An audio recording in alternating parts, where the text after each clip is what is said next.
اب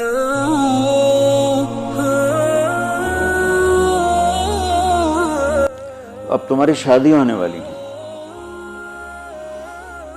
تو آنے والی کو دیکھو نا کتنی بڑی قربانی کر کے آ رہی ہے.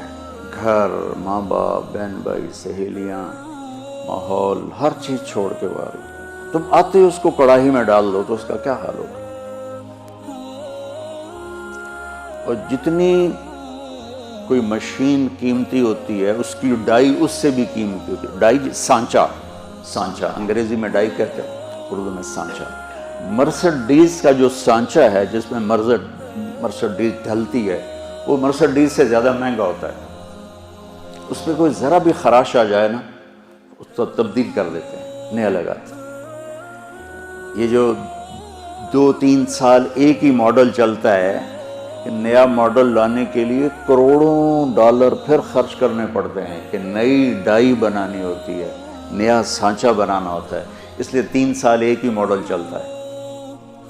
تو دنیا کی سب سے قیمتی مشین انسان ہے جس کا سانچہ ماں ہے، جس کی ڈائی ماں ہے.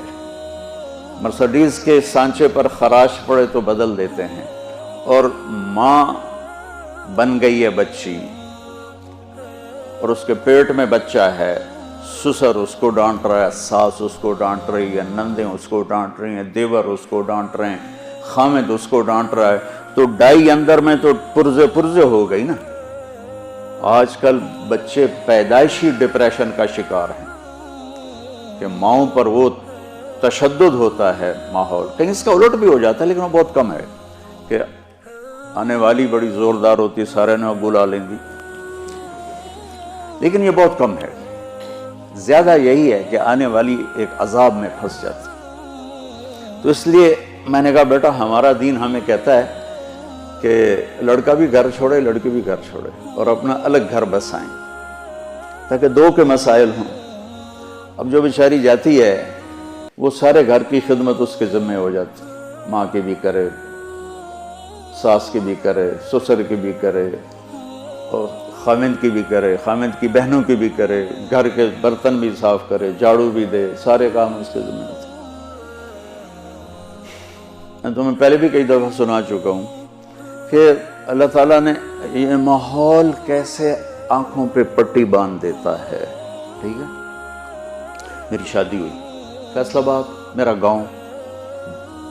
اس وقت وہاں بجلی بھی نہیں تھی، تو میری بیوی شہر سے اور وحشت زدہ ہماری جانگلی زبان وہ سمجھتے نہیں تھی، چپ کر کے بیٹھی رہتی تھی. تو وہ پھر میرے پاس روتی، تسی بولی جاندے ہو، میں نے پتہ ہی نہیں لگتا تسی آپ کی رہے ہو.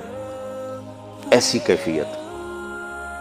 اور اللہ نے آنکھ کھولی تو نوکر، کھانے والے الگ، پکانے والے، کھلانے والے الگ، پکانے والے الگ، سودا لانے والے الگ، حکا بنانے والے الگ. حکے کا ایک مستقل نوکر ہوتا تھا جس کا کام تھا صبح حکا تیار کر کے رکھنا اور پھر عصر کے بعد دوبارہ حکا تازہ کر کے رکھنا. اس وقت حکے پر پوری مجلس لگا کرتی تھی. تو میں نے اپنی ماں کو کبھی نہیں دیکھا کہ میری ماں کو اچھا پکانا بھی نہیں آتا تھا اور روٹی گول نہیں بنا سکتی تھی چونکہ سارا کام تو نوکرانیاں کرتی تھیں. تو میری ماں کو کوکنگ نہیں آتی تھی اور نہ ہی کوئی روٹی پکانی آتی تھی. بطور عورت تھوڑا بہت وہ جانتی تھی لیکن چونکہ کام کرنے والیاں ہوتی تھیں تو ان کا بھی ضرورت نہیں پڑی. اب اس ماحول میں جرگا، پوری مجلس شورا بیٹھی ہے، پوری فیملی کی عورتیں اکٹھی ہیں اور گفتگو کیا ہو رہی ہے؟ تیری ماں تا چولہے تے سڑدی پئی ہوندی ہے تے بیگم تیری ٹھک تے پیڑے تے بیٹھی ہوندی، ٹھک تے منجی تے بیٹھی ہوندی. اور میں ہنس پڑا. میں نے کہا میری ماں کداں چولہے تے سڑی؟ میں نے کہا میں ہمیں تا اسے ماں چو جمعیا، میری ماں نو تو ہن تائیں پکاونا نہیں آمدا، تو کداں چولہے تے سڑی ہے جو میری بیگم جیڑی ہو ٹھک تے بیٹھی تے ماں چولہے تے سڑدی پئی. میری ماں صرف نگرانی کے لیے جاتی تھی کیا پک رہا ہے، کیا ہو رہا ہے بس. یا جب کھانا تیار ہو جاتا تھا تو نوکروں کو تقسیم کرنا، ڈیرے والوں کو تقسیم کرنا، مہمانوں کو تقسیم کرنا، گھر میں اپنے ہمیں یعنی بچوں کو دینا. یہ ماحول ہے کہ سب کچھ ہوتے ہوئے بھی ڈیمانڈ ہے کہ اے بھی جھاڑو پکڑ کے شروع ہو جائے.